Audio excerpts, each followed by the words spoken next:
What's up, guys? Welcome into Packers Total Access. My name is Clayton. You can check us out on packernet.com. Find me on Twitter at Packers_access. You can email us, PackersTotalAccess@gmail.com. You can text us, 865-658-5824. Flying solo as of right now this morning as we get ready and geared up for the matchup tomorrow between the Green Bay Packers and the Jacksonville Jaguars. We're going to cover a lot of information this morning.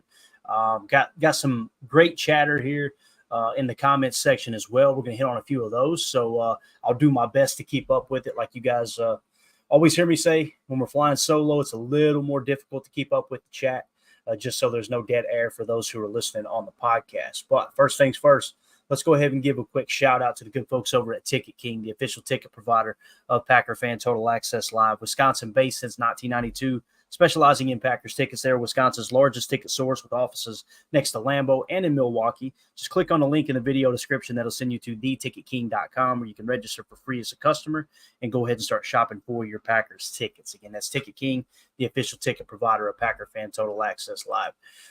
So let's go to the chat real quick. You guys would confirm that you can hear me okay. Usually I have the guys do that, so make sure that I don't see anybody saying, Clayton, you knucklehead, you're muted, so we should be good.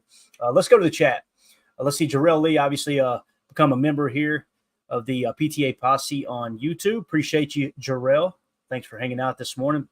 Super chat from Jarrell. Eric, tackle for loss screen was amazing. Quay don't make that. He's talking about the Eric Wilson diagnosing the screen pass. And it took me a minute, Jarrell, because it happened so early in the game. Like I think it was in the first half, right before halftime, actually, as you're closing in on the middle eight. It was a hell of a play, and I actually pulled it up here. Like I said, it took me a second. I thought you were talking about the sweep play that they ran, right, where it was actually Edgerrin Cooper that blew up the lead blocker. I thought you were referring to that at first, and then when I come back through, I'm like, oh, that's right, he did diagnose a screen pass. So we got it for you right here. This came second quarter, 5:24 left. It was a 2nd and 10 play at Green Bay's 32-yard line, so they were marching here. It ends up being a 2-yard loss. We're in a nickel 4-2-5 here. You can see if I can get my cursor on the screen here. So there's your 4-down lineman, your 2 linebackers here, right? And Eric Wilson, let's see if we can identify exactly what position he's playing. You're tied in, you're strong right here. So that would make him the weak side backer with 2 backers on the field. So he's actually playing will backer. And this play is really cool because they're going to run kind of a cross screen. You know, typically screens like slip screens, you'll have these guys jump out here on the running back side. He is T weak or T left. Instead, they're gonna wait and he's gonna cut across the quarterback on a screen on this side. It's a tough play to defend. It really is. But I want you to key in on Eric Wilson. They're gonna do a little bit of motion and go to a Trey Wright look, which is kind of a bunch Trey Wright. So right here, everything's looking like it's setting up as a pass, right? And you see Eric Wilson's kind of fading back in his zone. And to me, this looked like it was probably cover 2. It could have been cover 6, and they might have been disguising it a touch. But if you'll notice Eric Wilson right there, no hesitation. I mean, we'll try to put it on loop here a little bit for you guys and gals. Look at that. Just as soon as he sees, he's reading the offensive line. As soon as he sees 70 come out, it's game on, baby. And again, he's supposed to be in a drop zone there. There's no match principles to what he's running there, I don't believe. To me, it looks like a cover 2, maybe a cover 2 sink. The way Ja plays a little deeper up top could have been cover 6, like they might have been playing quarter up there and half at the bottom. But nonetheless, when they go to that Trey Wright, you see Eric Wilson just waste no time. And again, not only does he have the awareness to diagnose the play, but he also has the ability to burst, to get in the backfield, beat the blockers. You know, see, yeah, right here, it's normal for a linebacker to read a screen pass, right? 70 knows he's probably going to read it. I just got to get out here and get my spot. It's too late. He already shot his shot, and it's game over, man. Just a beautiful job there by Eric Wilson. Fired up, him and Rashawn Gary celebrating together. Now, if we go to the end zone cam, we get a little bit better view of what he's seeing in the backfield. So you see he kind of creeps over because you're now to that Trey Wright. If he is in that hook curl, right, if he's in that hook curl responsibility, what he's trying to do is cheat over just a half a step. He knows that 20. He knows Bullard's got his back on the right side, right? He's protected on the right side with that, well, it's probably considered the boundary X player, right? He knows he's got some extra protection over there. The thing that you notice about Eric Wilson is he's always one step ahead. Like there's never a moment where it's like, last second he's trying to diagnose it, right?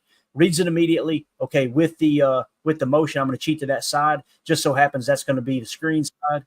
Again, Perfect read there on number 70 coming out. And just a great finish on that tackle, man. What a phenomenal job. Just bang. Watch his head snap back. Watch the running back's head.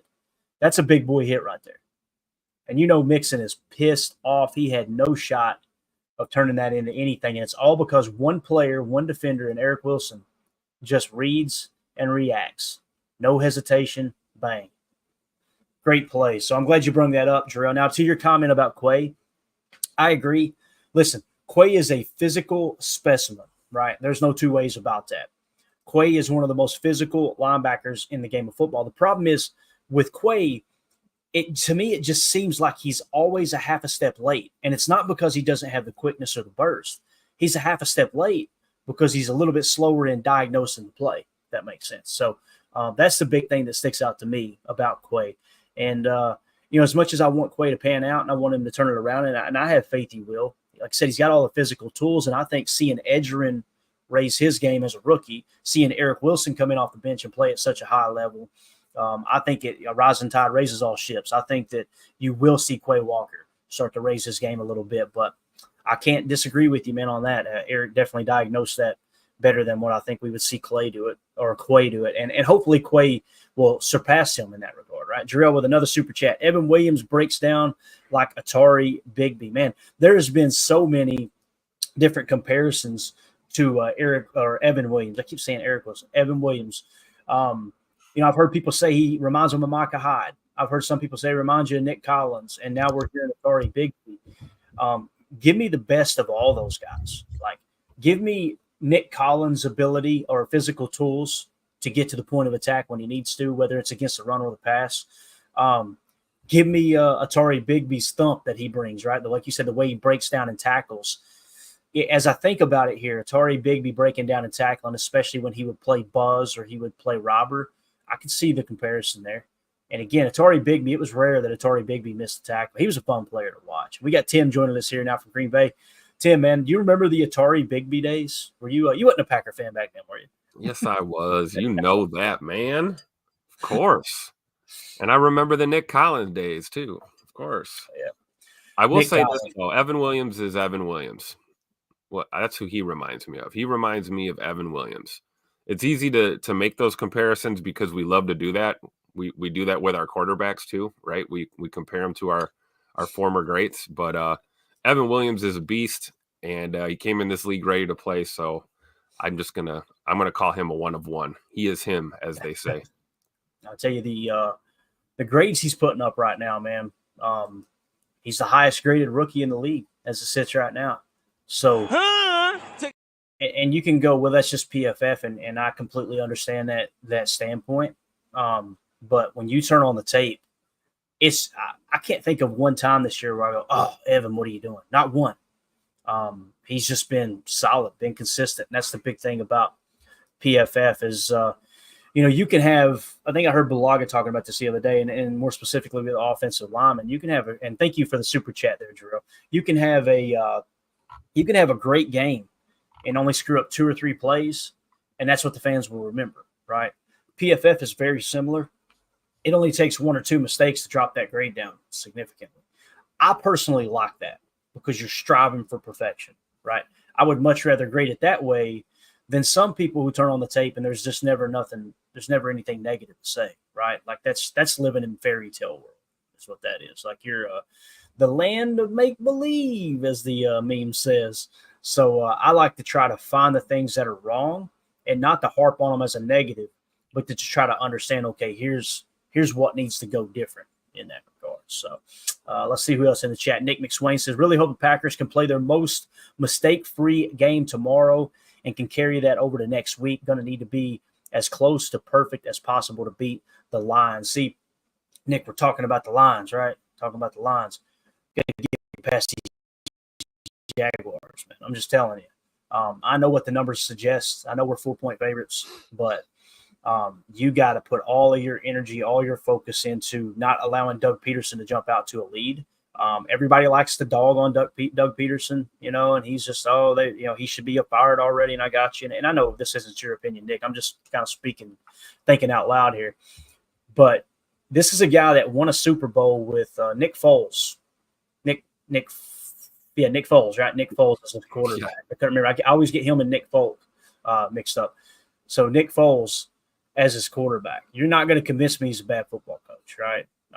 And again, Nick McSwain. He got there with Carson Wentz, right? Yeah, that's the thing. Like, and then Carson Wentz never did a damn thing since. Took that money and ran. They ran Nick Foles out of town because Carson Wentz got the contract, and then you're looking up and woo-wee. Yep. Hold on tight. Doug Peterson has a statue in front of the stadium, and they ran him out like it felt like it was 10 minutes after he won the Super Bowl. Hey man, that's Philly. That's Philly for you. That is Philly. You're right. So again, though, I understand what you're saying there. You're going to have to be as close to perfect to beat the Lions. It's true, but the Lions, look at it from the Lions' perspective, too, when we face them here in a couple of weeks. They got to be looking at Green Bay going, boys, we're going to have to play 60 minutes of football because these guys are not going to stop. They're going to battle to the very end. And look, I was not rooting for Aiden Hutchinson's injury. I will never do that. I don't care how much I dislike a team, how much they're a rival. But Aiden Hutchinson, man, is a dog. And the fact that he's not going to be on that field, he is a field-tilting player. There is no two ways about it. So the Lions are obviously going to continue to try to put that pass rush together without him, and they got a solid defense even without him. But that's something that's going in the Packers' favor there too. But again, you just got to go in prepared. Look at the last 4 game saturation. Look at your last 2 head-to-heads. All right, here's how they like to attack the defenses. The people that acted like Jared Goff was just a bad football player and, he's getting lucky and this will never last, they're awfully quiet this year because that dude is balling out. And, and what I love about Coach Half, as Tim flashed a picture up here, Tim, you got to make them play left-handed, man. We're going to talk a little bit about that today too. Nice. So Ron Samwell, it would be nice to get a lead and have a relaxing game after last week. I'm totally the opposite, guys. Like, it is nice to put the pin down when you're charting the game in the second half because you already know, okay, here's how the game unfolded, and you can kind of kick back, get a daddy soda, and enjoy a blowout. But man, I love those top race games too. If you're fanning stressed out, you're fanning wrong. I'll just say that. There's a lot of people that it doesn't. I mean, even with the wins, they're still pissed off. Like, man, put that down. Have a good time. Like, and again, you can get lost in the what happened and why did it happen, as opposed to, well, this sucks that happened, right? Like, learn along the way and completely understand exactly what made the score, end up the way it was. But yeah, just got to relax a little bit, like these two guys, man. Learn how to relax. So, I understand what you're saying, though, Ron. Nick McSwain, almost every Jaguars loss has been close. Feel like they're better than their record shows. And Nick, I kind of feel like that about every team in the NFL. You guys hear me say it all the time, right? The difference between the worst team in the league and the best team in the league is way closer than fans want to realize. That's why you look up sometimes and go, how did they get beat by them? That's why I'm not big into like DVOA and stuff too, because some of the stuff that comes into factor at different points of the seasons, like that is not how coaching staffs look at it. And the other thing, Tim, like you hear people harp on coaches that are like, of course the coach is going to say they're a good team, and of course the coaches no, they believe that. There's not a coaching staff in the league. There may have been in the past, and that's why they're not in the league, that would go into any game plan, sit down with their coaches and go, these guys are garbage. We should blow them out. That is not how that operates, man.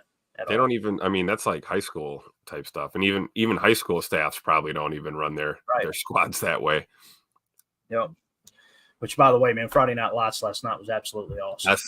I see your boy had 2 tutters. Yeah, it was a lot of fun, man. It was a local broadcast game. It was the game of the week, Battle of Hawkins County, and man, he balled out, and it was just it was really cool seeing him hoist that trophy at the end. Both trophies, they give a trophy out for Friday Night Rivals, whoever wins that game, and then of course you had the rivalry trophy as well. And hopefully everybody was safe last night. The kids were heading to a huge bonfire immediately following the game. So you know how it is.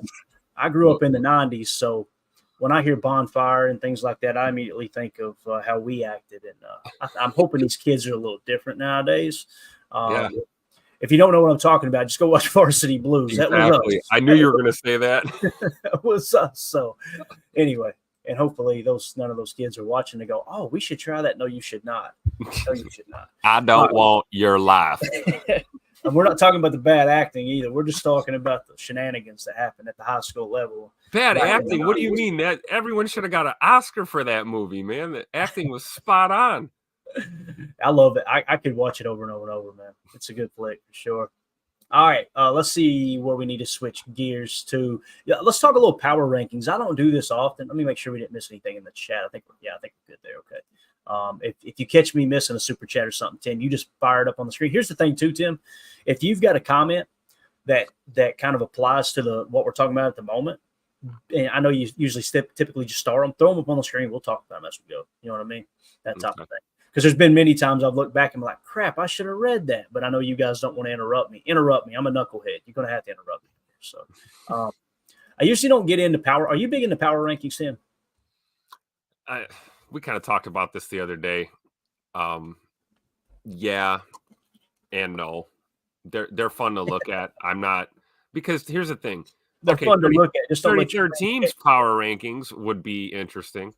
But you look at, I don't want to bash all the networks, but you guys know what I mean. You'll see the Fox Sports polls. You'll see the Sunday Night Football's power rankings. Those are pretty interesting. Of course, you've got what do we have? We've got Florio's deal. They do rankings, right? Pro Football Talk. You've got PFF. You've got 30. I mean, so if you look at them as a collective, it's interesting. It's kind of a cool way to like follow along and see what the scuttlebutt in the league is, but I don't put a lot of stake in them because they change so quickly. You see the teams move up and down the list. Some lists don't change as quickly as other ones do, but I think if we're going to look at one, it's the 33rd team would be probably my first one I'd go to. Yeah. So this is from the 33rd team, and listen, I'm not a huge power rankings guy, but what I do appreciate about it is it kind of keeps your finger on the pulse of at least where the media sees, these teams ranking, and you can start the season and the Packers are ranked 12th, and then you get to week 7, week 8, and all of a sudden you look up and they're in the top 10 or the top 5 or maybe the top 3. Just kind of let you know, all right, there's a little more buzz around the team than you might expect. But this is Marcus Mosher, NFL analyst from 33rd team, that put this out. So he's got the Kansas City Chiefs at number 1. No surprise there. They are now 6-0. Number 2, they get the Detroit Lions at 5-1. Their previous power ranking was 5th. So they jumped from 5th to number 2. There you go. Number 3, the Baltimore Ravens. They were at 3 last week. They stay at 3 this week. Number 4, the Minnesota Vikings actually dropped down 2 spots. So they're in the 4 spot. They went from 2 to 4 this week. And then in the 5th spot, I love that they highlighted Tucker Kraft here too after the diving catch. The number 5 spot, you've got the Green Bay Packers. All right. It says power ranking last week was not. So they jumped 4 spots from 9 to 5. Absolutely awesome. It says the Green Bay Packers were dominant on defense in week 7, and that's a great sign for their long-term outlook. C.J. Stroud had just 86 passing yards and was pressured all game long. But I was told we didn't have a pressure. I was told all these defenders suck, Tim. What's going on here? They got to update our record, too. What's up with that? We're 5-2. Hey, listen, Tim, don't let that bother you, man. Let them think, man. A win's a win. We earned that win. we held C.J. Stroud under 90 yards. Actually, as I'm looking at it, I'm glad you said that. What's the date on this? Have they not done one this? This is the 22nd. So yeah. This was earlier in the week, then, Tim. So this was the power rankings going into this week. So if you look at it, 4-2, the Vikings at 5-1. They're going to drop. There's no two ways about it, right? Yeah. So they're going to drop. If we win this week, the Baltimore Ravens won and the Detroit Lions won, Kansas City Chiefs won. Yeah, what's going to probably happen is the Vikings are going to drop out of the top 5 and the Packers will climb into their spot. So I would imagine if this week goes as we anticipate, it would be Chiefs 1, Lions 2, Baltimore 3, Packers 4, and then the Vikings 5th, maybe even 6th, depending on what Buffalo does. So good catch there, Tim, with the record. Again, this did drop on the 22nd. So, obviously they haven't updated the records yet. So hopefully we'll get that out soon. See, the 22nd was what day last week? That was 4 days ago. So that would have been what, Monday Tuesday-ish? Monday or Tuesday. Yeah. Here, I can tell you. So, nonetheless, the Tuesday. Packers, the whole Tuesday point the was 22nd. Yeah. Prince says, I was told we were 5-2. Let's see Mike Berry in the chat. Second cup of diesel and second slab of cornbread. Boy, cornbread, man. Wow. Taking me back to my roots, dude. Ooh, the cornbread. The Oh. cornbread back home is nothing to mess with, man. Let me tell you. Cardiac arrest. By the pan, man. Telling my wife makes me my own pan when she makes it. Because she knows it's going to be gone. All right, so there's, like I said, just kind of keep your finger on the pulse of what's going on around the league as far as the top 5. Kind of look at this as like the top 25 poll in college football, that type of thing. I could care less about outside of the top 10, but once you get to the top 10, that's kind of what I key in on when it comes to the power rankings, and just keep your eye on that. So really exciting stuff there. Now, as far as the Packers, obviously we mentioned yesterday, going to be doing the 1950s throwback for the game against the Lions on the 3rd, and got plenty of time, guys. Go out, get you one of those throwback jerseys, get you that, some kind of throwback design. I'm kind of wearing one here. As you can see, we got the 1950s logo. I got the Mitchell and Ness over there too. That's got the patch. There's nothing better than the throwbacks, no doubt about it. Tim, you're going to be in the house for this one, right? I will be there. You know what would be cool too, man? Detroit used to have a throwback that style. You remember?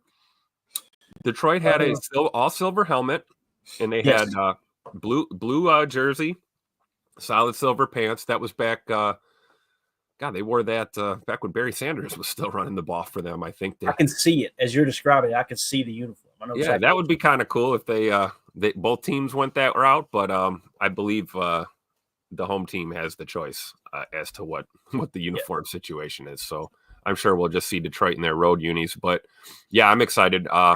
Always a good vibe during the throwback game. And like I said, the 50s were kind of the dark era for the Packers, the dark era before the dark era of my childhood, the 1980s. But it'll be fun to see the old schools out there for sure. I know the players love it. They get tuned up for that all the time. So it'll be fun to see. Yeah, there you go. And everybody, Blake B in the chat says, I have a single ticket available for the Detroit game, closed seats. I may not be associated with Ticket King, which is the official ticket provider of Packer Fan Total Access Live, but I'd be willing to sell it to a posse member at a discount. So everybody reach out to Blake B. Blake, give you an email or something in the chat so everybody knows where to find you, maybe here on X as well. So appreciate you, buddy. Get rid of that ticket and get it. Make sure you get it into the hands of a Packer fan. That's the main thing, man. The other thing too, man, I thought this was cool. Andrew Brandt, who used to work for the Packers, obviously, he still talks about the Packers a lot. He did a lot of the negotiating during the Aaron Rodgers era, actually the end of the Brett Favre era into the Aaron Rodgers era there in Green Bay. He's kind of seen both sides. He's been an agent. He's worked for an agency. He's also worked for a team, obviously being the NFL. Now he teaches the business of sports is kind of his forte. He had quote tweeted a tweet that said, general parking at the Intuit Dome is $70. All right. So the Intuit Dome, for those of you who don't know, I think that's where the LA Clippers play. All right. So when you go to their event, it costs $70 for general parking. I love that Andrew Brandt quote tweeted it and said, I parked in a homeowner's driveway a block from Lambeau Field on Sunday for $20. So isn't it funny how we always get heckled by fans outside of the fan base about, well, they need an owner. That's what's holding them back and this and that. And it's just small town America's like, we don't need all that big city living. We got this under control. Everybody shut up, right? That's what's holding us back, us and our 13 championships, you know.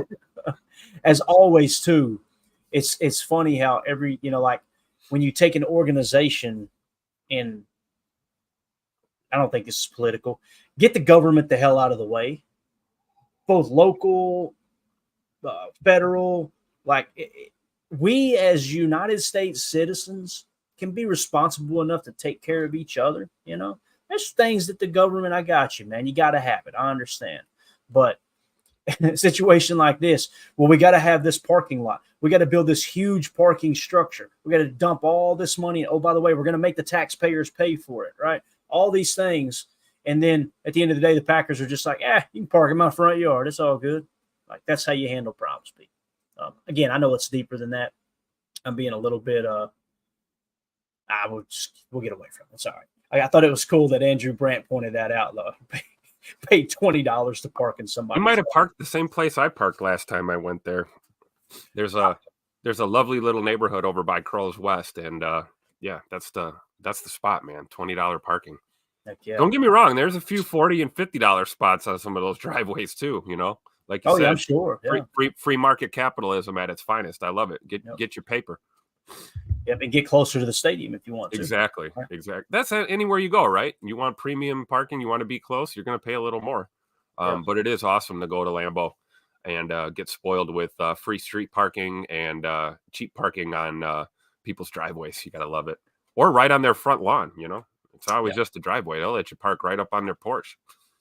I loved it, man. The first time I went, I won't tell the story again. I won't bore y'all with it. But now we're blessed enough to go to Packer games a little bit different. And we Uber everywhere. It's awesome. We fly into town, Uber to the hotel, walk to Lambeau, Uber around town when we go to dinner downtown at like the Walnut Room and the Republic Chop House, all that stuff. But it's I just love Green Bay, Wisconsin, man. It's a magical place, no doubt about it.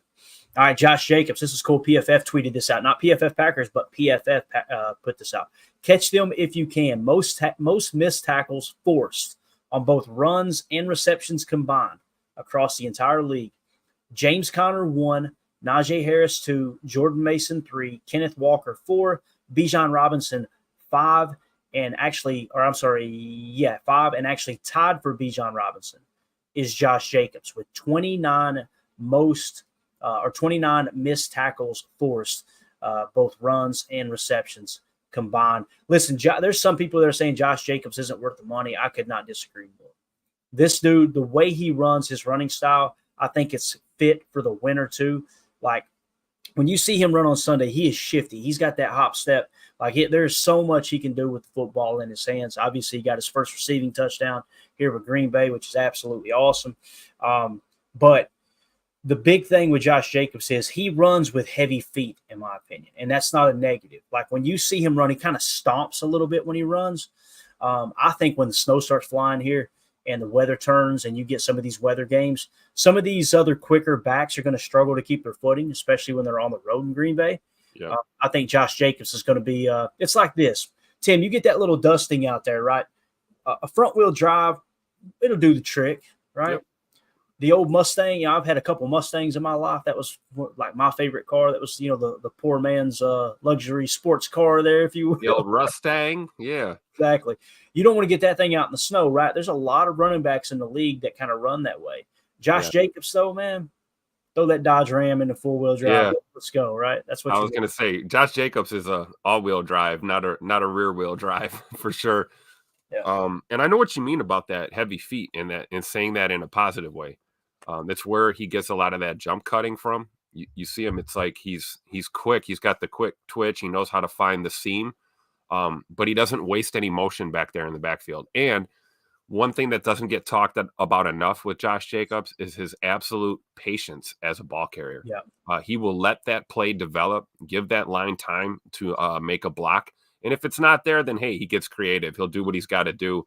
You notice that there are times when you've seen him stopped, and maybe it's a yard or a yard and a half gain. It's very rarely tackle for a loss. It's very rarely him getting blown up in the backfield, even on a play that may have broken down at the line of scrimmage. So he's fun to watch. And, we talked about that with A.J. Dillon for a number of years, right? Oh, it plays his best ball in December and January. It's cold. There's snow on the ground. Well, that's Josh Jacobs too. The guy's durable, versatile. And I got to believe that our boy 31, Emmanuel Wilson, is learning a lot from playing behind a veteran back like this. And I'm sure we'll have a good tandem here once the snow starts flying up at 1265. Hopefully Marshawn Lloyd getting added back to the mix as well too. But yeah, man, this is great to see him on this list. He's a rough and tumble back, but also very elusive. I think he's kind of the best of both worlds. Yeah. Milltown Corey says, Josh Jacobs isn't even completely familiar with the Packers playbook. I can't wait for another 4 weeks when he gets completely comfortable in the Packers system. It's a great point, man. It's a really good point. And you see he was making mistakes in the first few games of the season, to the point that LaFleur would pull him out when he would miss a blocking assignment and stuff. So as he gets more comfortable with that, you'll probably see him stay in the game even more. But I'm with you, man. I think he's only going to get better as time goes on for sure. And as much as, listen, I have led the charge with how the hell is this guy averaging 6 yards a carry and only getting 12 carries this last game? At the same time, the positive side of that, you're keeping him fresh, man. You're making sure he doesn't get banged up. When this weather does turn here next month, I imagine probably mid to late November, you're going to see the weather really start to turn in Green Bay. And when it does, don't be surprised if all of a sudden that guy's up to 20, 23 carries a game, right? So maybe that's all part of the plan there for sure. No block, no rock. All good in the chat. Jacobs should be like Edgar Bennett. I could kind of see that comparison there. I almost wanted to say like Dorsey Levens, but I feel like he's definitely closer to Edgar Bennett than Dorsey Levens. Why don't you just name a bunch of my favorite Packer running backs of all time? All we need now is Amon Green on the list. If I remember correctly too, Tim, didn't Dorsey was more of like a fullback early? They ran a split back, right? The split backfield. He was kind of the bigger back. Yep. I want to say he came into the league as a fullback, trimmed down a little bit. All I could think of is on that Super Bowl run, do you remember the catch he made in the corner of the end zone, Dorsey Levens? I mean, just 2 feet in, getting annihilated out of bounds. Just that the dude could do it all. He really could, man. Yeah, he was a bigger back, but man, I wonder what the heck his RAS would have been if they were doing RAS back then. I mean, just a freak. He was fun to watch. He really was. Yeah, and he was kind of the answer for the William Henderson kind of departure. Yeah, Eric Edgar Bennett here, as All Good says in the chat too. Edgar Bennett, man, was a solid. You're talking about a smart football player. That dude was such a smart football player. He helped make that Brett Favre led offenses that much more deadly. Because you had Brett Favre throwing laser beams all day, and then you could hand that ball off to Edgar Bennett, and he would just plow through. It's great. Definitely. 2-0 for this in the chat says that's what made Le'Veon Bell good, just standing there and waiting for the play to develop. Man, his patience was unbelievable. He would literally stop. There was times you'd see him stop for a second and a half, completely stop his feet, and then bang, he was gone. That's how good he was, because normally you're dead meat if you stop your feet in the backfield. Absolutely. And it's such a shame, too, because he decided he was going to sit out that year, and then he wanted to pursue a rap career. And the next thing you know, it's like it just goes to show you can be a great football player. And if you lose that momentum while you're kind of in your prime in your career, if you take a year and do some knucklehead stuff, man, it'll completely shut your career down. There's no two ways about it. There you go, Milltown Corey. James Stark's a true mutter. His father was a mutter. His mother was a mutter. He was a mutter. Let me tell you, James Starks, man, I remember that year. Ryan Grant goes down, and it's, oh, crap, who's this kid from Buffalo? Man, he's awful tall to be a running back. And I know Emilio's a big fan because Emilio went to Buffalo. But, James Starks, he was just what the doctor ordered for that Super Bowl run, wasn't he? Oh, man, he came on so fast and so strong, right? And, definitely was I don't think it's a lot of credit for that Super Bowl run, but James Starks was a huge piece in that Packer offense. I mean, we talk about Aaron and the weapons that he had. James Starks, man. I mean, we could go down a rabbit hole there and watch some highlights. Number 44 carrying the ball for us, and a massive threat in the pass game in his own right too. He would catch those swing passes and those screens and create downfield. So great memories there, man. Shout out to James Starks. Yeah, definitely. Milltown Corey says, don't forget to hit the thumbs up, even if you're a Packers hater. We appreciate that, Corey. If you guys would take a quick second, hit that like button. Let's get that algae crank through the roof as we approach game day. We'll be going live again this evening, talking more Packers Jaguars as we get closer to kickoff. Of course, tomorrow we'll be doing that ain't no problem. Tomorrow we'll be doing a pregame show, and we'll be doing the postgame show. Man, I'm loving these 12 noon Central kickoffs. They are absolutely awesome. And then we get to kick back. What did we determine yesterday, Tim? We get to kick back after that. And for the 4 o'clock window, we get to watch the Bears and the Commanders kick off there at 3:25 Central. So that's going to be a lot of fun. The Bears still suck. That's a true story, too, by the way. I don't care what the record says. They're always going to suck in my heart. That's right. They could be 17-0. They're still going to suck. All right, shifting gears here. NFL Network tweeted this out. the most yak/reception for the 2024 season thus far, that belongs to Tucker Kraft. So Tucker Kraft is leading the entire National Football League in yak. I think it's yak per reception, okay? Wide receivers and tight ends, 2024 per Next Gen Stats. Tucker Kraft leads the entire National Football League at 9.9 yak per reception. All right.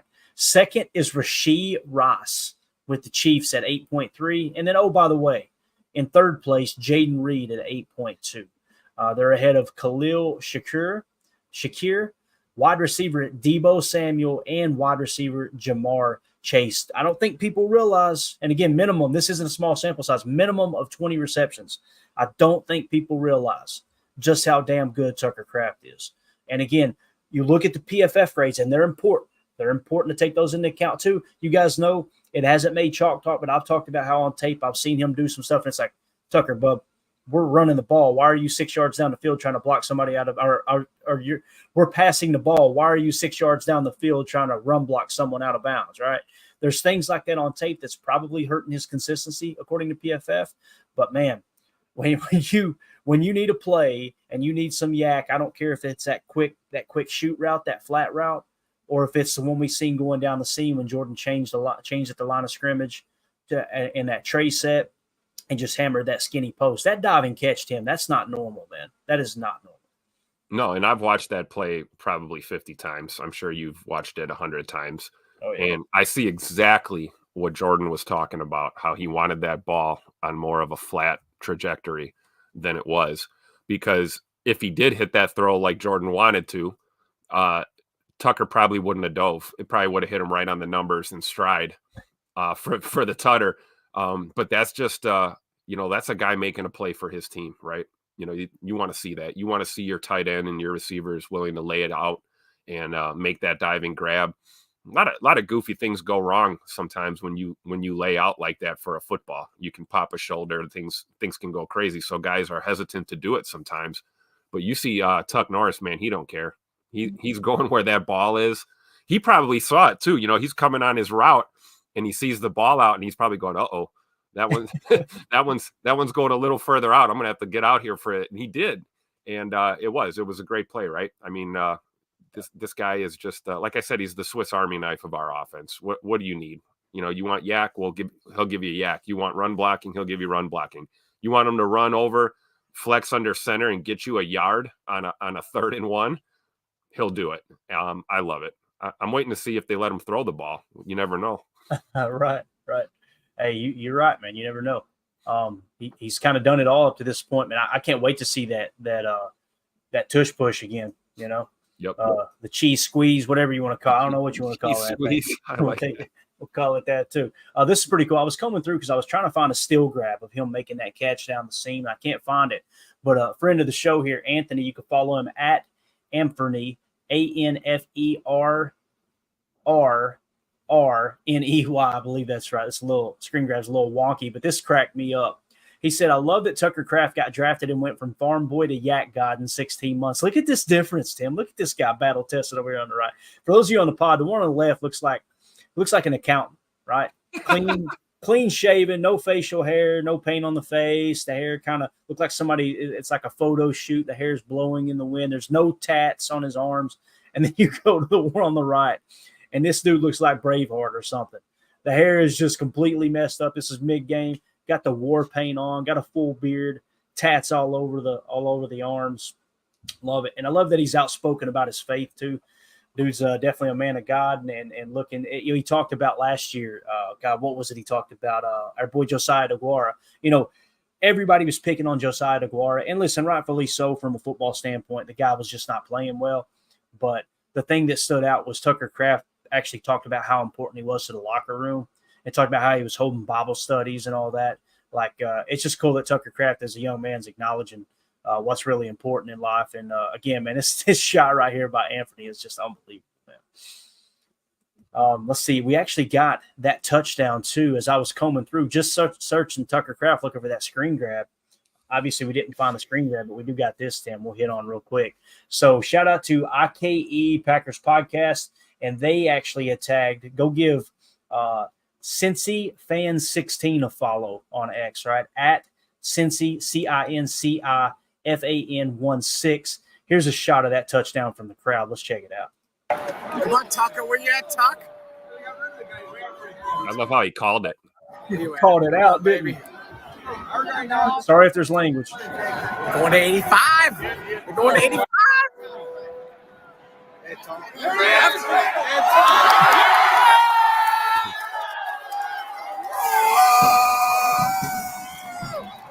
We're going to 85. Let's go.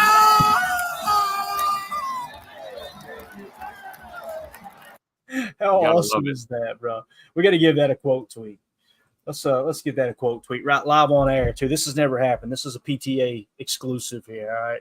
I love it. Yeah, and shout out to Cincy fan who posted it, right? And let's all be clear, he's a Packer fan from Cincy, right? It's not he's not a Bengals fan. Don't worry. Exactly. Everybody go give him a follow, man. That's awesome. Dude, I love his fan base so much, man. It is so cool. All right. Let's see. So again, just coming through the Twitterverse, we stumbled across that. The other person that kind of got buried there in that whole conversation, Jaden Reed, man, 8.2. Jaden's very similar to Tucker. Listen, are two young players here lately. I don't want to say that Jaden's been struggling, but Tim, we just got to get him off that punt team, man. This reeks of Amari Rodgers, right? Like Amari Rodgers, I'm not saying he was going to be a great football player, but momentum is a real thing in the league. Confidence is a real thing, and he never had a shot to create any of that because they kept putting him back there on that damn punt return, and anybody with two eyes could see he is not comfortable doing that, at least at this level. Maybe he was a dog in college. It's a different animal here in the NFL. I want to see Jaden Reed completely stay away from that completely. Yep. Keyshawn needs to be the return guy, both punt and kick return. We need to tighten that unit up, obviously, and let Keyshawn know, listen, bub, stop being so aggressive. You got to call that fair catch earlier, or else we probably end up beating Houston by a couple scores if we don't give up that ball there on that muff punt, right? And I know some people blame Corey Ballantyne. Some people blame Keyshawn Nixon. I blame them both, right? Yep. And I blame Bisaccia too. Like, you got to, as a unit, you got to take those L's together, right? But, man, Jaden Reed, just let him do his thing as a wide receiver because he is absolutely awesome. 8.2 yak yards per reception, third in the league, ahead of Deebo Samuel and Jamar Chase, two of the top premier wide receivers. Yep. And you talk about we talked about the Amari Rodgers factor, right? The comparison. Well, that's the thing Amari Rodgers didn't have. He wasn't a massive threat in the pass game. He wasn't a huge weapon for us offensively. So I think, that experiment with him was just trying to get him on the field, trying to get your draft pick out there. And, Jaden Reed is the opposite. Jaden Reed is, quite arguably the biggest threat in our offense in the pass game. Clearly he's valuable there. And I believe too, like you said, Keyshawn should be the return guy. He's earning his check right now. Don't get me wrong, but we're paying him a lot of money. And I don't think it's too much to ask him to return punts in addition to kicks. And let's be honest, most of the kicks are touchbacks anyways nowadays. Mm-hmm. You're not doing a lot of returning anyway. So if we need you out there on a punt, I think you should be. And I think the other guy back there maybe should be Bo Melton. If you're looking to add somebody else, I could see Bo Melton maybe returning punts as well. But what do I know? I'm a podcaster, not a coach. So we'll see what happens. But yeah, man, I'm with you, dude. I think Jaden Reed should just fly around like a bird on offense. I'd be happy with that. Let's get him out of the return game. Yeah, definitely, man. Just let him focus on rounding out that game. Listen, he was on pace early in the year to be one of the best wide receivers in the league, and all of a sudden you start putting him back on punt return. And listen, that may not have anything to do with his struggles here lately. And I say struggles, it's not like he's playing bad football. It's just you haven't seen him blow up like he was in other games. And many of that, too, as we showed on Chalk Talk, are the safeties hammering down and taking away that underneath with Jaden Reed. And that's what's opening things up, like for the Christian Watson deep bomb and some other things, even in the flat, right? When they're putting all of that attention on those crossers to take away Jaden Reed, that's going to open up the flats and that's going to open up the shots, right? Because you got these guys that are really kind of hammering down with the robbing and things like that, like the cover one robber, and then putting emphasis on bracket covering, kind of like how we treated Stephon Diggs there last week, how you're showing 2 high safeties, although you're in cover 1 man, it should be cover 1 robber, but the robber isn't really playing true robber mid hook zone. He's actually bracket covering Stephon Diggs coming across the field, those type of things. So with that, that's the end of hour 1. For those of you on the pod, we'll see you on the other side for hour 2. We appreciate you. All right, let's move it along here. Talk a little Xavier McKenna. I thought this was kind of cool. Came across the wire. PFF tweeted out. There's all kinds of Packer stuff on PFF's account right now, man. They said X gonna take it from you. You got to love that. And those of you who grew up in the 90s, you know exactly what that means. So coverage grade 90.2 for Xavier McKenna. 8 targets, 5 interceptions, only 3 catches allowed. He's been targeted 8 times. I want to really help everybody truly understand what these numbers mean here. He's only been targeted 8 times, okay? 5 of those targets were intercepted, and only 3 were caught. He has more interceptions than catches allowed. That is insane, Tim. Xavier McKenna, listen, this is why people talk about Joe Barry couldn't do this. Joe Barry couldn't do it. Joe Barry didn't have Xavier McKenna. Joe Barry didn't have Evan Williams. Joe Barry didn't have Edgerrin Cooper. Joe Barry didn't have, for whatever reason, we had Eric Wilson. We just didn't have him on the field. And by the way, for those of you that may disagree with that, go just take a quick peek on how Devondre Campbell's playing this year, because that was how he played last year too. That was not an anomaly. But Xavier McKenna, Tim, 8 targets, 5 picks, only 3 catches allowed. Dude, this is Charles Woodson top stuff right here, man. Hey, we've made the comparisons before, and he's an absolute leader, just like Woody was for us on that back end. This is a piece that you need when you're building a complete defense. You got to be stout up front and in the middle, and you got to have ball hawks in that secondary. And McKinney's probably the biggest ball hawk we have, but he certainly isn't the only one. And you just love to see him, man. He's never out of position, and he's never fooled. I mean, have we even seen one speck of tape where he looks fooled or beat or confused? No. He's got high FBI, and his physical abilities show on the football field. We talk about how he can cover, he can go from middle field close to out to the boundary to make a play in the blink of an eye, covers a lot of ground and has great instincts. I'm just grateful that he's a Packer, man. Clearly, I'm going to go ahead and say it. I think the single biggest free agent signing of Goody's career. Absolutely. Man, let's think about that for a second. I mean, really, like you talk about the impact in recent memory, at least for sure. I can't think of a bigger free agent signing in recent memory than you had Zadarius Smith and Preston Smith, but they didn't have the impact that Xavier. Not immediately. No. I mean, even overall, like when you think about it, and listen, this is just the first year of Xavier McKenna. So, but yeah, I'm with you. Like, it's not even close. He signed Adrian Amos, made the safety room better, no doubt about it. But Adrian Amos never did anything like this. Are you kidding me? So yeah. I'm with you, Tim. I can't think of a free agent signing if Goody makes it to the Hall of Fame, if they get a ring and he makes it to the Hall of Fame, some of the stuff that's going to be said is this dude drafted Jordan Love when everybody said it was the stupid thing to do, right? That's going to be on the resume. Traded up to get Jordan Love. Yes. Traded up to get Evan Williams if he continues on that trajectory, right? Went out and signed Xavier. These are all going to be things that are on his resume, and it's going to be, absolutely huge. This might be Jordan Love 1. This is 1B, right? As far as Goody moves so far, no doubt about that. Let's see. Frank in the chat on X. Appreciate you hanging out, Bub. He says, how do you feel about Evan Williams so far this year? He's a dog. Listen, when they drafted Evan Williams, let me walk you through the entire process here on PTA. We followed this from start to finish. When they drafted him on my draft board, he was much lower. And it's like, man, what this one kind of catches you off guard. There were several safeties that were higher on the board. Understand, this is not my evaluation. This is taking in a bunch of trusted websites that I think are okay. These aren't hot button topic top websites, right? They're not just going to talk about random nonsense. Like, they're really taking in consideration where these players rank and compiled it into this huge draft board. And he was towards the bottom, right? When I say towards the bottom, he wasn't all the way at the bottom, but I had him lit up green here on my board.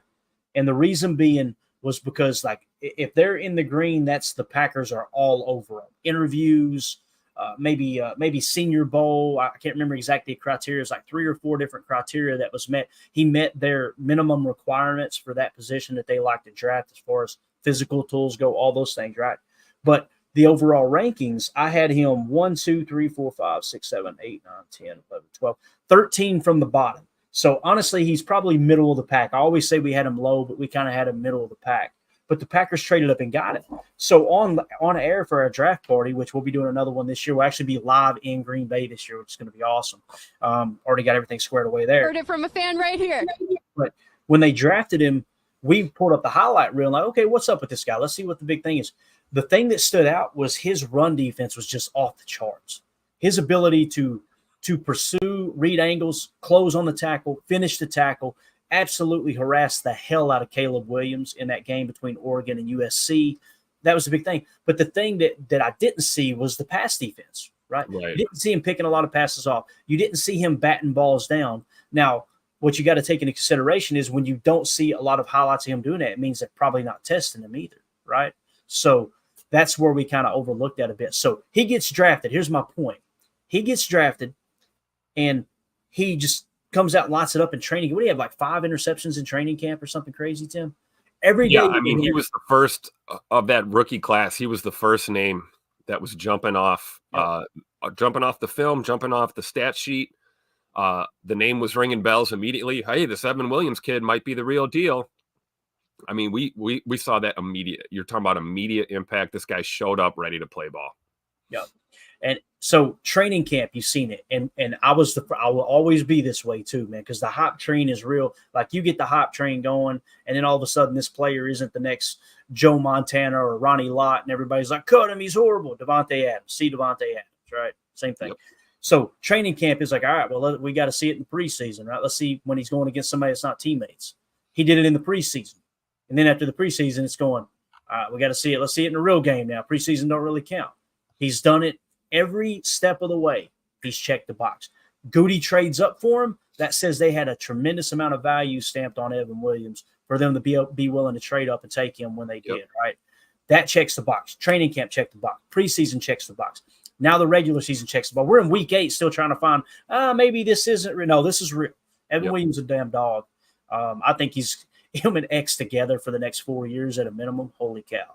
And you know what I think the X factor is, no pun intended, is the fact that just like you said, man, we know about his ability to play in the box. We know about his ability to wrap up and make tackles, play downhill. Great in the run fits, coming up, making run stops, those kind of things. I think when he got here, it was a point of emphasis for him to work on that pass defense. And now you see it translating to actual game film. And I mean, the guy's got more than a few PBUs this year, including one to clinch a game for us this season when you needed it the most. The guy is a playmaker. And in a defense full of playmakers, it can be tough to stand out. And I think Evan Williams is one of those guys. I definitely think he stands out in this defense. And look what it's done. It's allowed Hafley to play with personnel a little bit. And we can work different guys into the slot. We can push Keyshawn to the boundary, put Bullard in the slot because we can trust Williams back there. Hell, you could probably put Williams in a slot in a pinch if you needed to. I think you could. So he's versatile, talented, and you talk about a guy that you hope is around for the long haul here in Green Bay. It's definitely 33 out there, and I'm all for it. Compare him to whoever you want to compare him to, but I'm just happy he's a Packer. And like I said, not my favorite bourbon, but definitely one of my favorite defenders on this defense, Evan Williams, for sure. Yeah, but it's funny too. You what you were just saying there about could he play in the slot and this and that. One of the things I do every offseason, and I don't talk about it live on the air, but we'll probably hit on it tonight. I take each position group and kind of write the storyline of the year. And it's like this question, all right? Like, okay, how is this going to play out this coming football season? And by the end of the season, and usually we get halfway through the season, I'm chomping at the bit wanting to answer the question, but it's not a full slate of work yet. But I go through each position group and go, okay, how did that play out? I'm going to rattle them off real quick. We're going to probably talk about them and try to answer the question at the halfway point on tonight's show. Number 1, quarterback, Love contract. Does he get re-signed? We know the answer to that, right? Halfback, Jacobs. Do we get Jacobs from 2022? And also, can Marshawn Lloyd pick up the playbook quick enough to be a factor this year, right? Well, obviously, Lloyd been injured. We'll hit on it all night. Lloyd's got plenty of time to pick up the playbook. He's watching a lot of tape, doing a lot of study right now, right? Exactly. Wide receiver, X, Romeo Dobbs, Z, Jaden Reed, slot, Dontavion Wicks, and can Watson stay healthy, right? We know Watson's healthy. He got the hammy straightened out. We're good to go there. Wicks obviously taking a step back. Reed has had to lean into the slot because Wicks has struggled a little bit, right? So he couldn't play that true Z and really mix and match that F receiver. So offensive line, Zach Tom injury because he was banged up. He tore the pec, right? No problem there. Monk and Morgan starters, ? Right? Asking about Jordan Morgan. Yep. Defensive line, Kenny contract. Obviously, it got done. We'll talk about that. Devontae Wyatt's tackling ability. Did that get cleaned up? Obviously, he's been a little banged up. On and on. So these are just questions I fired off. Stokes. Is Stokes a true number 2 corner? We got the answer to that, right? Probably not. It doesn't mean he's horrible at football. But right now, Keyshawn, I'll tell you what's not on that list right there, Tim.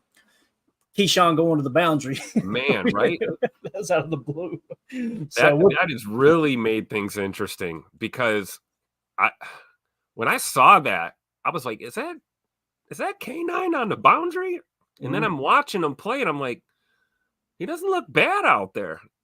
For someone who I was convinced Keyshawn was a slot and a return guy, and that's it.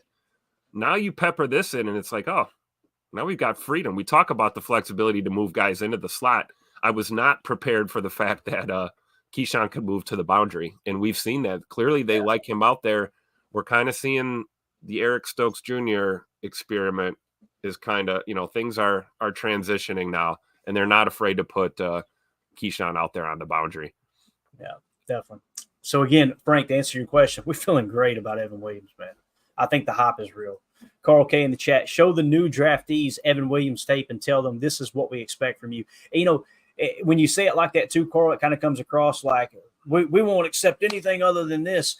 I think another way to approach, especially with today's younger players coming in the league, is look, don't feel like you got to wait 2 years to take your spot on this team, right? Look at what Evan did last year. You approach it that way. I'm telling you, man, that's a great point made there by Carl K. For sure. Let's see. Com in the chat. Com 1000 says, or Cam 1000. I apologize if I got that wrong. Has Katan Oladapo played yet? Started off behind the 8 ball there with the toe injury, and the reality is, I think he would have had as much a shot as anyone else if he hadn't been hurt. But Evan Williams and Javon Bullard just ran away with it. So I think your biggest chance of Oladapo being a contributor this year is going to be on special teams. And we want to see him take that step, right? There's no reason to try to shake things up in the safety room right now with the way Evan Williams and obviously our boy Xavier McKenna are playing. Yeah, and it allows KT to develop, right? Gives him time to develop and, play his way onto the field through special teams. Yeah. Ron Samble says K9 was in the outside corner rotation in camp at the practices I was at. That's interesting. So I didn't know that. Yes, he was. I definitely overlooked that. And Coach Len's next comment, too, I totally agree. We saw Nixon on the boundary in camp, but thought nothing of it. That's my thoughts exactly. I remember what Ron's saying. It's like, you see lots of things at camp, right? I mean, I saw Jair throwing passes at camp, like you're going to see all kinds of stuff. So you never really know. And it's like you say, you tend to get hype at that time of year. We got football back, everyone's excited to see the boys out there putting in work. And, sometimes you see things and you latch onto them and speculate. And sometimes you see things like Keyshawn, working on the outside and you think nothing of it. It goes right underneath your nose. And now here we are, going into the, middle part of this season and, Key's playing on the boundary, like 40% of the time here, 40% of the snaps you're seeing him out there. So, and he's playing well. I'm not saying he's playing all pro level, but he's certainly not the liability I thought he would have been on the outside. So pleasantly surprised. I completely agree, man. Completely agree. All right. So we're all caught up there in the comments. Let's move on to the injury report. We didn't get a chance to hit it yesterday before I left for the ball game. And obviously the report came out like 10 minutes after we ended the stream. But here is a look at the injury report. So Jair Alexander, full participation. Let's look at the things that have changed because we covered it pretty extensively throughout the week. All right. So let's talk about the things that changed. Jair went from limited with the groin to full participation on Friday. Kenny Clark went from limited with the toe to full participation on Friday. Keyshawn Nixon went from limited with the hamstring to full participation.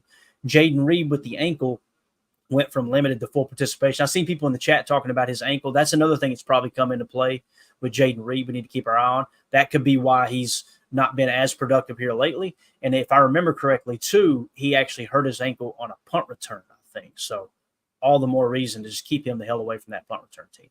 So those are the only things that change. Now let's talk about the game status designation. All right. Corey Ballantyne did not participate all week. He is listed as doubtful. I think it's pretty safe to say he's going to be inactive for the game tomorrow. Okay. Josh Myers was limited, did not participate Wednesday with a wrist injury. He was limited Thursday and Friday. He's listed as questionable, a 50% chance of playing, basically. Quay Walker with the concussion did not participate Wednesday. Thursday was limited. Friday was limited. He's listed as questionable for the game. And you guys know I talked about if he clears concussion protocol, there's no like gray area there. You either clear it or you don't. I'm assuming he did, but I also mentioned the Packers were going to list him in a way that's kind of this fog of war approach and not give too much information to the other teams. So they may have him, hey, look, let's sit out another week because Eric's playing so well. Eric Wilson and obviously Adrian Cooper and McDuffie are kind of holding their own there. If that's the case, cool. But I could also see it being something where, hey, look, we're going to just at least give the defense a little something to think about, not knowing what linebacker is going to be out there. And then Devontae Wyatt was limited all week. He's listed as questionable, 50% chance of playing. He said he's going to be out there.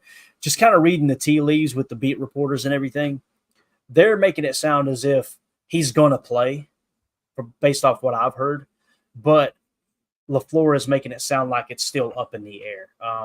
I'm okay with him sitting this one out, to be honest with you. Get that ankle a little bit in.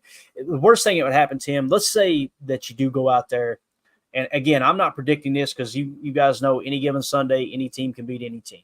But let's say you go out there and you win the game by 14 points somehow, some way, right? And you lose Devontae Wyatt in a game where you really didn't need him. Yeah. That would be tough right there, man. Say the same thing about Quay.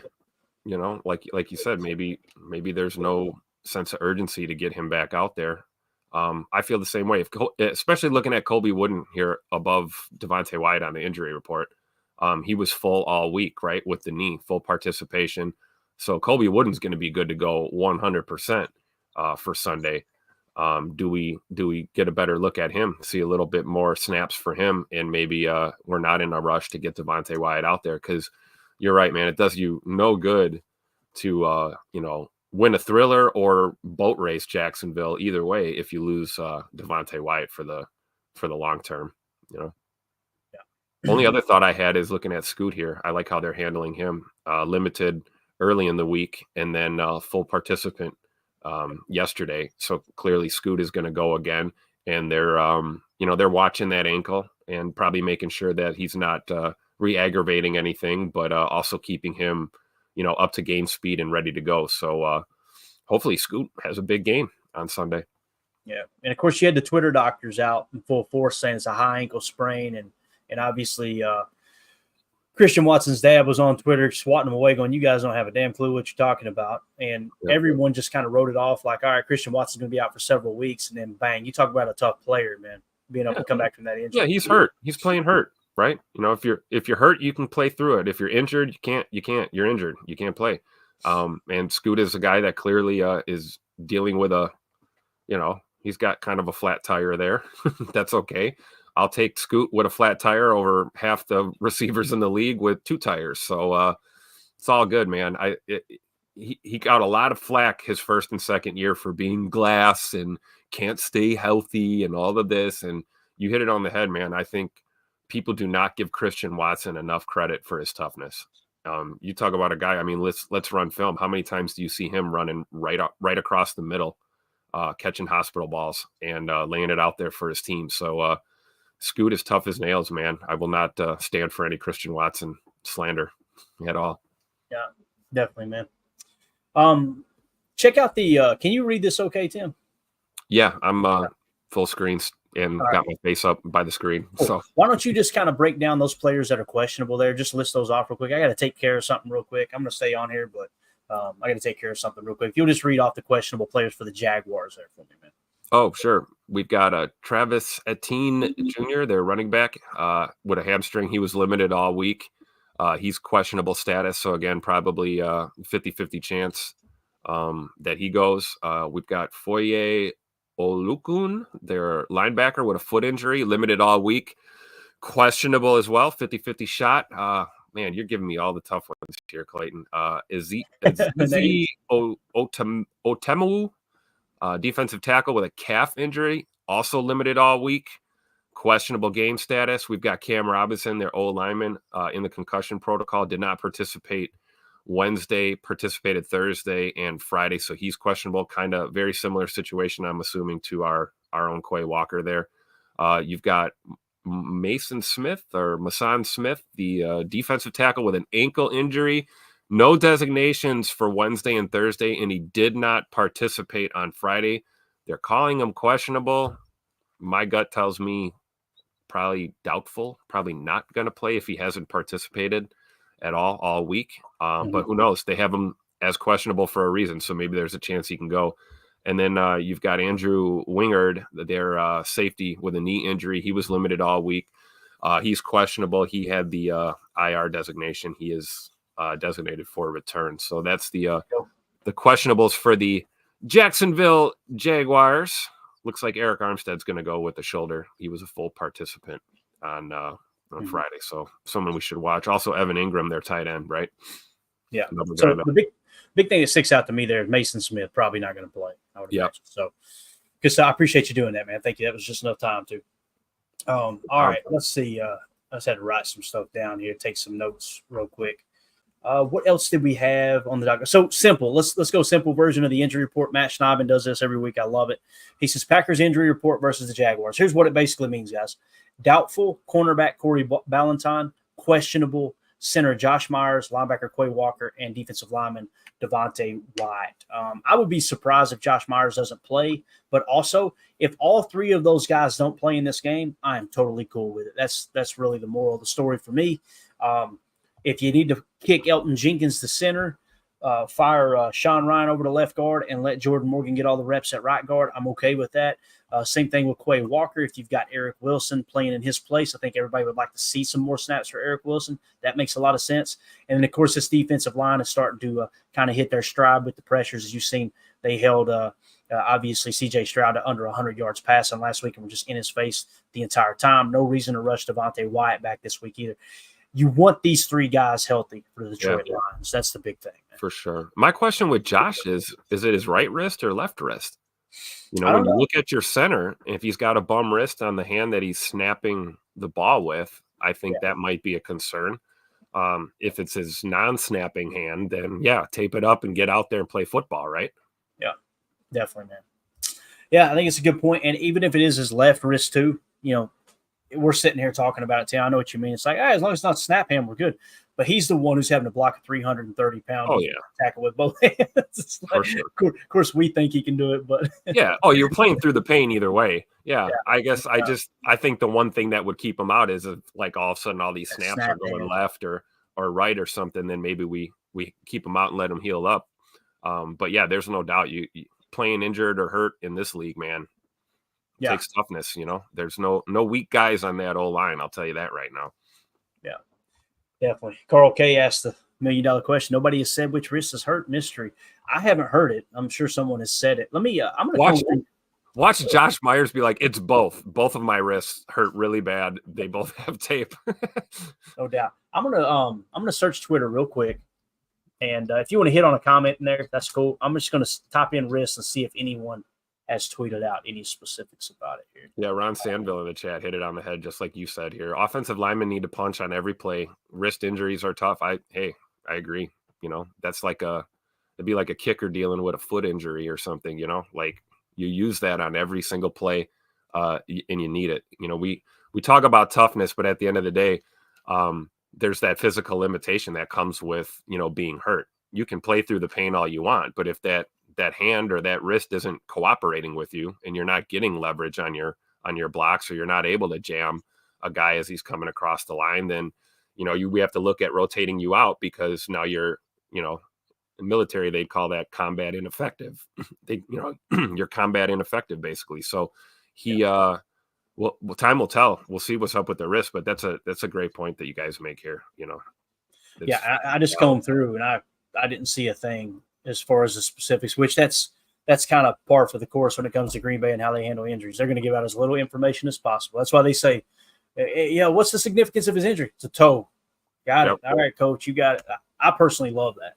I don't need to know all the details. If it's going to give another team an advantage, I don't need to know them. We saw that on the Jaguars side of the list too, right? A couple of guys that didn't practice at all and they're still questionable.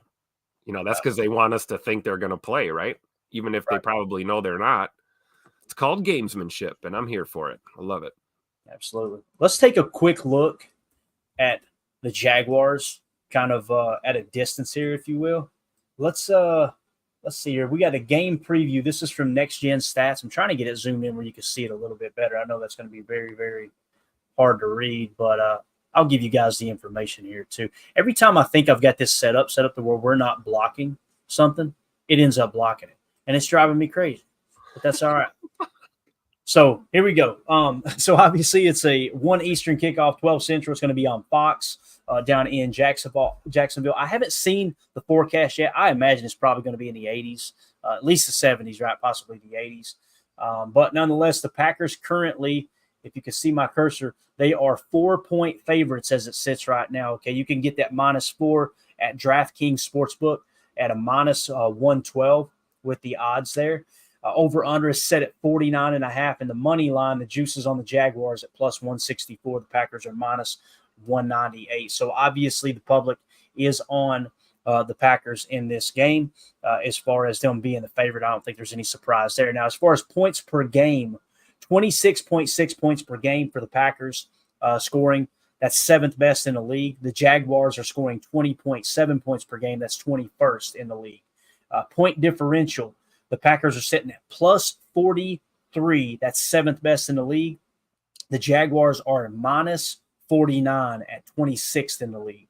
Records in close games, we're back up over 500, Tim, in these close games, man. That's what we were looking for. We're now 3-2 in close games this year. The Jaguars are 1-3 in close games. Average margin of victory for the Packers is 10 points. That's 17th best in the league. The Jaguars are right behind them there at the 19th spot at 9.5 points in a margin of victory. Turnover differential, the Packers are +6. That's 3rd best in the league. The Jaguars are -4. That's 27th in the league. So not only are they bad at turning the ball over, they're also bad at taking the ball away. Very interesting stat there. And as far as penalties, this is where they've got the edge on us. They only have 42 penalties this year. That's 13th best in the league. We're sitting at 54 penalties, which is 27th best in the league. Any of this information catch you off guard here, Tim, when we kind of talk about the point spread, all that good stuff down in Jacksonville? I'm going to pull up the forecast now and give you guys an idea of that. No, nothing really super alarming, I don't think. Right? Nothing crazy. Yeah. They are who we thought they were. Let's see what they're calling for here on Sunday. So Sunday, obviously the game's going to kick off at 11 a.m. It's going to be roughly 75 degrees, it looks like, if I'm reading this correctly. Yeah, so 75 degrees, and by 2 p.m., 82, and then it's going to peak at about 83. So you're looking at upper 70s, lower 80s. It's going to be pretty warm there on Sunday. They're saying the high could reach 85 degrees, the humidity at 57%. Wind is just, slight wind, 8 mile an hour, not bad, but it is going to be sunny. It says mostly sunny is going to be the forecast. So it's going to be a hot one down there in Jacksonville. Tim, we might see our boy Josh Myers throw up on the football again, man. I'm all about it because I tell you, it seems like the team's done pretty good since then, right? As far as who's officiating the game, Tim, do we have an idea who might be officiating the game? I just pulled it up, Clayton. I just pulled it up. Don't worry. Create a screen grab. We're going to create a screen grab that says Tim's officiating update of the week. Go ahead, Tim. Well, it's not this guy, right? God. And it's definitely not this guy. So that's a good sign. No, it is none other than Land Clark. This guy. Here's a guy. Here's right a guy. here, as you see him calling looks like a pass interference or something there. Nice Here's the guy. Yeah, so hey, let's hope they stay the hell out of the game. Let's just put it that way. Just let the boys play. Yeah. I'm just that's all we want. Not Ronnie Boy. That's all that matters. Yeah, exactly. Last night is funny too. I looked over at one point, Mandy. I'm like, I think we got Vinovich out here calling this damn game because there was just flags flying everywhere. She was like, "Oh, never mind. Don't worry about it. It's not a big deal." All right. So that stuff is important though to kind of keep your eye on as far as the penalties list. And on the road, obviously, away teams typically getting penalized more than the home teams. Yep. So hopefully, it doesn't play a role in the game there too much. But nonetheless, I mean, the Packers they're pretty much favored in every category here when you really dive into it. And we'll get into some of the greater details on tonight's show as far as like some of the matchup comparisons. Like we'll do the team overview real quick, and then we'll hit on some of the key insights a little later tonight. So as far as overview, overall passing efficiency, okay, the Packers are not the best in the league. The Jaguars defense and overall passing efficiency is 32nd. So the Packers have the maximum 5-star advantage there, according to Next Gen Stats. Overall rushing efficiency, the Packers are 11th. Jaguars defense are 16th. So you get a slight 1-star advantage there for the Packers. And then the pressure rate, handling the pressure, the Packers offense, 13th best in the league. The Jaguars defense is 28th. So that's a 4-star advantage there. So overall passing efficiency, rushing efficiency, and pressure rate, the Packers have the advantage their offense over the Jaguars defense. Now, when you go to the other side of the ball here with the Jaguars offense, and we talk about overall passing efficiency, they're 20th. The Packers defense is 5th best in the league. That's a 3-star advantage. Overall rushing efficiency, though, the Jaguars offense is 7th in the league. The Packers defense 9th in the league, and that's going to give the Jaguars a 1-star advantage there. Pressure rate, the Jaguars offense is 4th best in handling pressure rate. The Packers defense is 17th in the league in pressure rate. It's a 4-star advantage for the Jaguars. So essentially what you've got is all 3 of the categories for the Packers offense against the Jaguars defense go in the Packers' favor. And then 2 of the 3 for the Jaguars offense go in their favor, as opposed to the one with overall passing efficiency, obviously the pass defense being good. So if the Jaguars are going to beat the Packers, Tim, what this suggests is they're really going to have to lean on the run and obviously be able to handle those pressure packages if we decide to dial up the blitz. Here's the thing about the pressure rate too, though. The Packers are blitzing, I think it's at 17.1%, which is like one of the lowest in the league. We're hitting home with this pressure, and we're giving these quote-unquote simulated pressures where we're mugging the A-gaps. We're bringing corners and safeties up on the line, and it looks like you're going to blitz here. And a blitz, guys, by definition, is 5 rushers or more. And then all of a sudden, you drop a bunch of guys out in a fire zone blitz, and you're only bringing 4. That's not technically a blitz, although you simulated that pressure at the line of scrimmage. It does a multitude of things, gets offensive linemen to obviously commit the ghosts, something that's not actually happening on the field. That's how you see a center drift back and pass block. They don't touch a person because they had 2 guys mugging the A-gap, and they had to stay at home with how the protection was set. Now, all of a sudden, those 2 linebackers are dropping back in a hook curl, and that center's blocking air. But what do you think about this here, Tim? This kind of feels like a 4-point game, and I can see how they got the money line where it's at there. But how do you feel about it? Yeah, I think this game may end up a little closer than we want to admit as Packer fans. As much as we want to look at this as a gimme game and a boat race, I think the Jags are going to come to play, and I do. I think they're going to try to, not live up to their reputation. I think they may go ahead and dial up some blitz packages, figuring that pressuring Jordan Love is the best course of action because we know that Jordan's numbers are better from a clean pocket.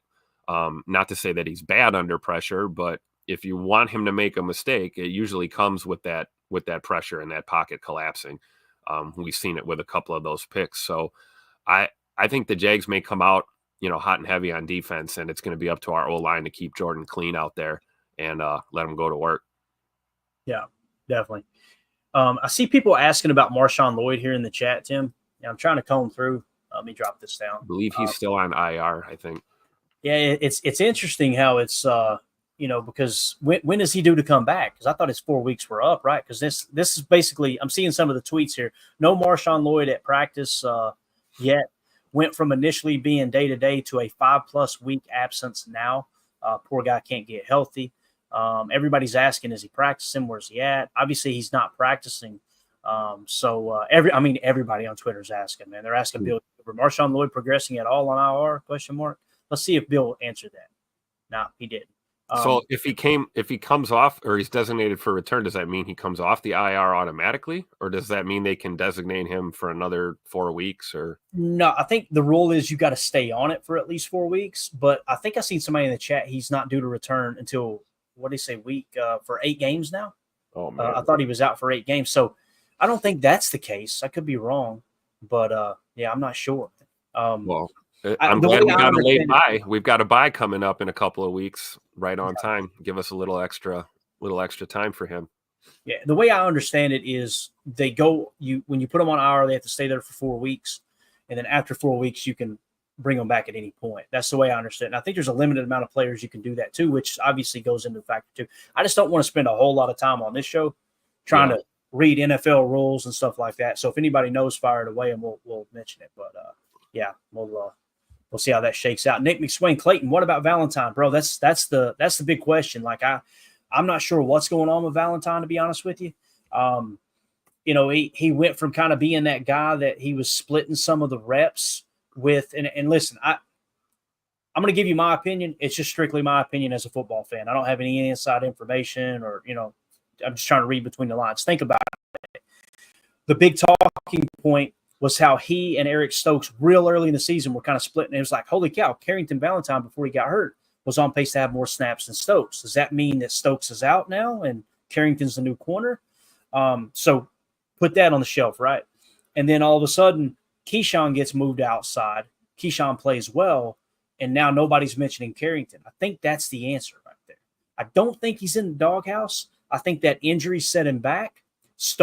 What it does tell me is Stokes was playing bad, and they were trying multiple options to get somebody else on the outside, right? So it kind of feels like maybe Keyshawn took that outside corner away from Stokes after Carrington got hurt, and now maybe Stokes has elevated his game enough that he's kind of passed Carrington back up on the depth chart. Again, that's just me trying to the one constant, though, is Stokes struggled, and they were trying to find an answer on the outside, right, Tim? It kind of feels like that. And then Valentine being banged up, that wasn't the answer. So Keyshawn stepping up and playing on the boundary clearly was. So we got to just go with what we have now. I don't know. I really wonder about those two when it comes to their role on this team in the future. We probably could be seeing Stokes' his last season as a Packer. Happening right now. Yeah, depending on how things go. But I don't know what's up with Val. I've always liked Valentine. So hopefully CV can find the field again and, contribute in whatever way he can, because, he played a lot of meaningful football for us last year. He really did. And it'd be nice to see him get some reps this year. But hey, man, it's got to be next man up, right? We need the best personnel out there that's performing, and if that means it's Jair and Keyshawn on the boundaries, then that's what it is. Right. And like Nick says in the chat here, 0 snaps past 2 games is crazy. Completely agree, man. Prince in the chat says, comes off IR and opens a 21-day window to practice without counting against the 53. I don't know what that was supposed to be. Their weeks. $. Let's decipher this. 4 weeks, I bet, is what he meant. Just had that tab key maybe kicked there, or shift key rather. So 4 weeks are up. He is eligible. So he's got a 21-day window now is what it sounds like. So what does the window mean? The window, from what I understand, he goes back to IR. Is that how that works? Okay. And if I understood correctly, I think I remember this last year. You guys correct me if I'm wrong in the chat. Last year, this happened to someone, and it came down to the wire. So once they come off IR, You got 21-day window to practice. If they don't practice within that 21-day window, they got to go on IR for the rest of the year, I think is how that reads. So moral of the story, probably going to be back on the field in the next 21 days. That doesn't tell us a damn thing, right? That's a lifetime. So, again, we just wasted 15 minutes talking about this and we came up with nothing. That's why I try to stay away from this every time. Maybe we did learn a little something, but for the most part, still no answers when it comes to Marshawn Lloyd. And really no answers with Valentine either, man. We'll see. He's got to have an opportunity to go out there and show he can do it, right? And right now he's just not getting those opportunities because he's kind of buried on the depth chart. I hope there's nothing behind the scenes. I think some people, and I'm not saying Nick was doing this, but some people reading on Twitter are like, did he do something wrong? Is he in trouble with the team? It's possible. Hopefully that's not the case. I doubt it. Valentine's one of them.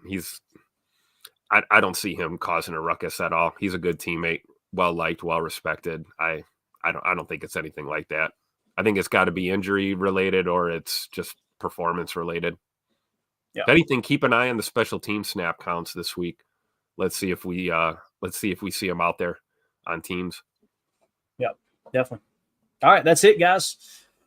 We will be back tonight for PTA Live at 7 p.m. Central Time. We'll be breaking down some more of this Packers-Jaguars matchup. We're going to hit some of the key insights from Next Gen Stats. We're also going to look at the PFF preview where we're going to compare PFF grades kind of from a formational standpoint, our 11 personnel against their nickel, our 12 personnel against their base, and vice versa. These teams have a lot in common. I will say this, when you look at their personnel and how they deployed at what rate, they're almost a spitting mirror image of as far as personnel on offense of each other. Green Bay runs 11 personnel 61.3% of the time. The Jaguars run at 60.2% of the time. Green Bay's secondary formation is 12 personnel, I should say, not formation, is 12 personnel. Jacksonville runs at 20.2% of the time. The Packers run at 20.1% of the time. So it's obvious that both Matt LaFleur and Doug Peterson are very, very similar in their philosophy of what position groups, what personnel they want on the field. We'll talk about all that tonight. EPA rankings, all that good stuff too. Tim, appreciate you jumping in here, buddy, on this Saturday morning. This was fun. Hey, thanks for having me. I love it. This was great. Go Pack, go. All right, guys. We'll see y'all tonight. Appreciate everybody hanging out. If you want to help me out with that, Tim, that's totally fine, man. For those of you listening on the pod. That's perfect. Thank you for making us part of your day. We need to get a drop of that. As always, let's go out and be the change we want to see in the world. Bon dia. Go Pack, go. That is